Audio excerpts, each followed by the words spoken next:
आपका क्वेश्चन अपनी जगह पे जो था, अगर मैं उस पर्सपेक्टिव से देखूं तो मैं आपको बता रही हूँ कि कहीं ना कहीं आपको एक ट्रॉमा रहा होगा। Because of that trauma only आप उस सिचुएशन से बाहर नहीं आ पा रहे हो। क्योंकि अब जैसे बोल रहे हो ना कि मैं पता कैसे करूं कि ये ट्रॉमा ही था। आप अपने क्वेश्चन पे जाओ, आप उस टाइम वाली सिचुएशन पे जाओ। एक रैंडम कोई भी person, it's not about age. Sometimes ना आप ये बोल रहे हो कि यार 40+ 50+ या ऐसा कुछ भी पर्सन होता है, कैसे कर सकता है? आपकी कंडीशनिंग ऐसी हो रखी है कि अगर आप इस एज के बाहर जा रहे हो तो आप एक वेल मैनर्ड, एक वेल कल्चर्ड वे में आ रहे हो and you are not allowed to do that. जबकि एज का कल्चर या मैनर से कोई लेना देना नहीं होता। This is altogether about your upbringing. ठीक है। अब उस सिचुएशन में चाहे आप एक्सीडेंटली गए, कैसे भी गए, आपने एक ऑकवर्ड सिचुएशन फेस की, चाहे वो बैड टच होता है, कोई भी चीज होती है, और आपने उसको एक सर्टेन वे में रिस्पॉन्स और रिएक्ट जो आपको बेटर लगा आपने किया। अगर आपके पास ऑलरेडी रिलेटेड ट्रॉमा या रिलेटेड कोई एक डेटा माइंड में नहीं पड़ा है तो उस सिचुएशन के बाद, क्योंकि आपने रिएक्ट कर दिया है, बाद में वो चीज आपको उतना अफेक्ट नहीं करेगा। अगर वो फिर भी कर रहा है, जैसे उस टाइम पे आपको बुरा लगा, आपने उसको कन्फ्रंट किया, आपने थप्पड़ मारा, जो आपको बेटर लगा आपने एज ए इंडिविजुअल किया, एंड आप बाहर आ रहे हो, स्टिल यू आर थिंकिंग कि मैं ऐसा और कर सकती थी, and it's just like my blood is boiling, वो वाला कॉन्सेप्ट आ जाता है कि यार मैं और भी कुछ कर सकती थी, मैंने क्यों नहीं किया। मतलब वो चीज आपको बाद में भी अफेक्ट कर रही है। और अगर वो आपको बाद में अफेक्ट कर रही है, इट मीन्स कि ऐसे जुड़े हुए ट्रिगर्स आपके माइंड में ऑलरेडी हैं। एक बार, दो बार, तीन बार, कॉन्शियसली, सबकॉन्शियसली या इंटेंशनली और अनइंटेंशनली आपके साथ ऐसी चीजें हुई होंगी। कहीं ना कहीं हम ऐसा, एक होता है ना, एक टाइम के बाद जो होता है हमारे पास इतनी सारी मेमोरीज, क्योंकि हमारा ब्रेन एक दिन में कितनी मेमोरीज कलेक्ट करता है, तो वो एक डीप डाउन होती है ना, काइंड ऑफ बरीड वाली चीजें कि बहुत डीप डाउन जा चुकी है, मैं उसको रिकॉल नहीं कर पा रही हूँ, बट आपके सबकॉन्शियस में फीडेड तो है।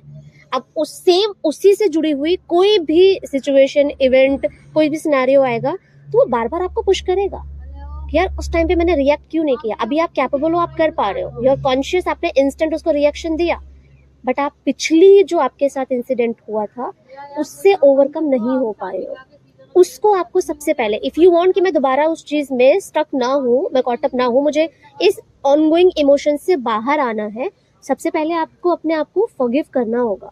Forgive not for that person, not for that situation, जो आप उस सिचुएशन में थे कभी, या उस पर्सन का जो भी XYZ कुछ ऐसा आप डिस्क्लोज करो ना करो, आपको उसके लिए नहीं फॉरगिव करना है, अपने लिए करना है।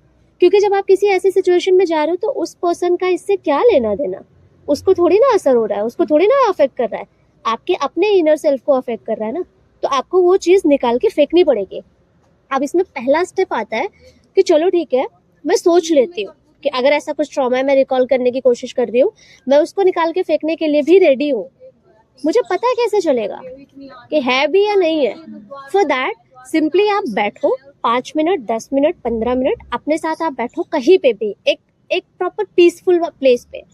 आप 5 मिनट के कोई भी प्राणायाम, कोई भी ब्रीदिंग एक्सरसाइज जो आपको कंफर्टेबल लगे, आप मल्टीपल ब्रीदिंग एक्सरसाइज होती है, आप जब कर रहे हो ना, आपका ब्रेन रिलेटिवली थोड़ा सा शांत होता है। अब आप जिस भी सिनारियो में जाना चाहो, कोई भी एक पर्टिकुलर इमोशन ले लो, एक तो ऐसे जो आपने फेस किया, ऐसा कोई भी एक सिनारियो देखते ना, इसमें एक पर्टिकुलर इमोशन आता है, कभी हेल्पलेसनेस आती है, कभी हो सकता है शायद डिसओन्ड टाइप या लाइक अनलव्ड टाइप, समथिंग ऐसे इमोशंस आते हैं, कोई एक दो ही आता है। आपको रिकॉग्नाइज करना पड़ेगा how I have felt that time.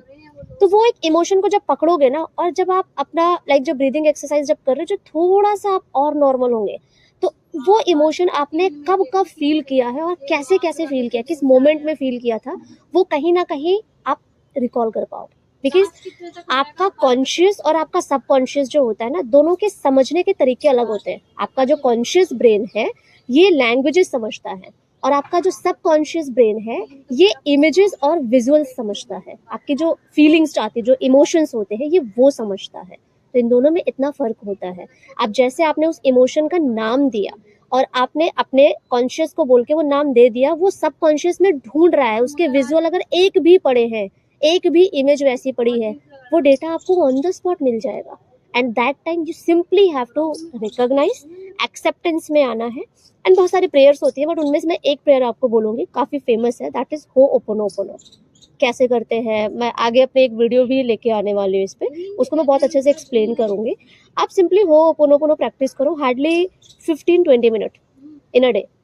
Not more than that. 15-20 minute में क्या होने वाला है, सबसे पहले आपका जितना भी इमोशन है ना, आपको पहले रिकॉग्नाइज करना है, मतलब एडमिट करना होता है कि यस मेरे साथ ऐसा हुआ था। क्योंकि आप जो फील कर रहे हो कोई और कैसे उसके लिए रिस्पॉन्सिबल हो सकता है, this is you only. Same situation में आप दूसरी तरह रिएक्ट करते हो, मैं दूसरी तरह रिएक्ट करती हूँ, मतलब वो सिचुएशन या वो इमोशन एक जैसा है, पर डील करने का तरीका तो अलग है ना। तो आपका जो डील करने का तरीका, पहले आपको एडमिट करना पड़ेगा कि yes I am taking 100% responsibility. Ho'oponopono है क्या, सिंपली 4 स्टेटमेंट ओनली, जिससे आप कुछ भी क्योर कर सकते हो। मैं अपने आने वाले वीडियो में इसके बारे में बताऊंगी कि एग्जैक्टली ये कैसे करना होता है, बट फॉर नाउ जस्ट आप पहले अपने इमोशन को रिकॉग्नाइज करो। आप बैठो, बैठने के बाद में हार्डली लाइक 5 मिनट 10 मिनट से ज़्यादा इनिशियली करोगे तो थोड़ा सा आपको लगेगा यार ज़्यादा हो रहा है, 5-10 मिनट बैठो, 5 से 10 मिनट में ही आपको फील हो जाएगा मैं जो बोल रही हूँ। उसके बाद आपके लिए थोड़ा और आसान हो जाएगा कि कैसे डील करना है। Just like I am sorry, please forgive me, thank you and I love you. ये आप किसको बोल रहे हो, अपने आप को बोल रहे हो, क्योंकि अपने आप को माफ करना सबसे टफ टास्क होता है। इसलिए कोई अपने आप पे फोकस नहीं करता, सब पे फोकस करता है। अपने आप पे फोकस करोगे, इट्स लाइक जैसे किसी ट्री का रूट होता है ना, आपके पास चॉइस है, आप चाहो तो एक एक पत्ते को धो सकते हो, एक पत्ते को जब तक धोगे आप वापस से, जब उसका नंबर आ रहा है बाकी सब साफ करते करते हो सकता है वो पत्ता फिर से गंदा हो जाए, या उससे ज्यादा अच्छा है उसको प्रोटेक्ट करना है, वो ना गिरने पाए, वो हरा का हरा ही रहे, ग्रीन ही रहे हमेशा, आप उसकी जड़ पे काम कर लो। अगर उसकी जड़ पे काम कर रहे हो तो शायद आपको एक एक पत्ते पे काम ना करना पड़े। तो अपना जो सेल्फ इमोशन होता है वो उस जड़ के जैसा ही है। अगर आपने अपने आप को लाइक फॉरगिवनेस वाले जोन में ऑलरेडी कर दिया है, आपने वो रिस्पॉन्सिबिलिटीज ले ली है, अब आपको उतनी डिफिकल्टी नहीं होगी। Mark my words, I hope you have got your answer. See if this feels relatable to you, क्योंकि ट्रॉमास का कोई डेफिनेशन नहीं होता, सबके लिए अलग अलग होता है और सबका डील करने का तरीका भी अलग अलग होता है। But what you can do right now, आपको कोई भी ऐसा मेजर ट्रॉमा जो आपको लग रहा है कि आप नहीं डील कर पा रहे हो खुद से, जस्ट कमेंट। आप कमेंट में अपने उस एक ट्रॉमा का नाम दो, मैं उसका सोल्यूशन दूंगी। मैं एक particular video, if you want, मैं 1-on-1 सेशंस भी कर सकती हूँ, एंड बाकी मैं हर एक ऐसे सिंगल टॉपिक्स पे अपनी एक वीडियो लेके आऊंगी that would be very relatable. Thank you so much for watching this video. Please like, share and subscribe to get to know more.